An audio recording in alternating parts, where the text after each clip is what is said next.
suonare sta festa di mai merda. Ecco altri regali. Via, via. Vieni via di qui. Mi fai un bianco? Niente più ti lega a questo. Abbiamo visto Chantal. Che coglioni. Ma compete. Anche questo tempo grigio. Maria Vergine Chantal. Tu cazzo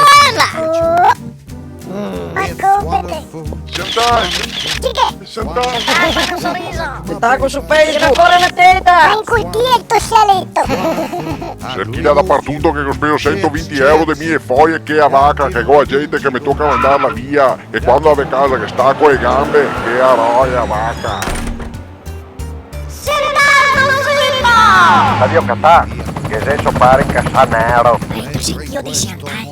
Sì, le scappa via dalla festa. Suo padre l'ha speso 120 euro di 1000 foglie.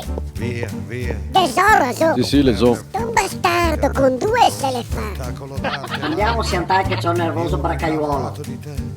Yeah.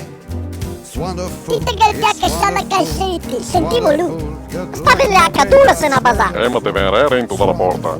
Maria Vergine, tu la se ne basa. Dice giovani. E Chantal di qua, Chantal di là. Ecco bene. Fa peccasse Dati per du buio. cibom, cibom, dati du diu.